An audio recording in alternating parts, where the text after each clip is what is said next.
સુરતના પાંડેસરા વિસ્તારમાં આવેલા પેરાડાઇઝ કોલ્ડ સ્ટોરેજ કંપનીમાં ભયાવહ ઘટના સામે આવી છે। કોલ્ડ સ્ટોરેજમાં કોલસા ચાળવાનું કામ કરતી સમયે એક મહિલાની 4 વર્ષની પુત્રીનું મશીનમાં હાથ આવી જતા ગંભીર ઇજાઓ થઈ હતી।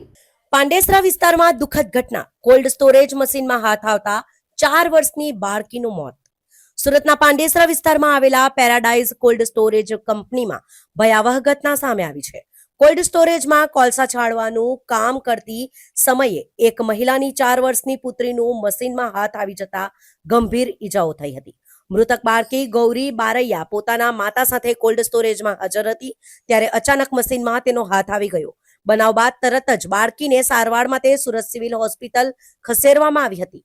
જોકે સારવાર દરમિયાન ગૌરીએ જીવ ત્યજી દીધો હતો। ગૌરીના પરિવારજનો માટે આ ઘટના એક આકસ્મિક અને દુઃખદ સંજોગ બની ગઈ છે।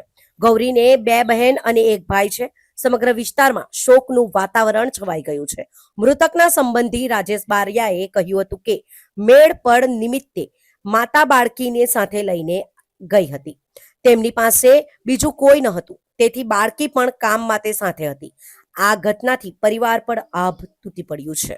जी, आपका नाम क्या है, लड़की का क्या नाम और कैसे घटना पड़ा? सर मेरा नाम राजेश बारिया है, रहने वाला एमपी। जो घटना हुई ने तो આપણે જે પ્લાન્ટ હતો ને કોલસાનો એમાં છોકરીનો હાથ ફસાઈ ગયો છે। કઈ રીતે હાથ ફસાયો છોકરી? છોકરી ને એની માં કામ કરતી હતી, બરોબર, એની બાજુમાં પ્લાન્ટમાં જ કામ કરતી હતી। એટલે છોકરી રમતી રમતી એમ આજુબાજુમાં રમતી હોય એમાં હાથ ફસાઈ ગયો। છોકરીનું નામ શું છે ને કેટલા વર્ષની? છોકરીનું નામ ગોરી છે, 4 વર્ષની છે। ક્યાંના રહેવાસી છો તમે?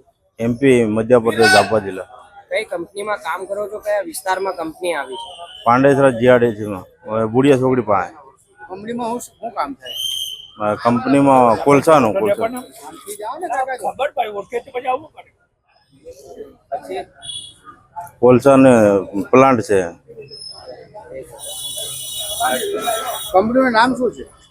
નામ તો મને ખબર નહીં, નામ હતું।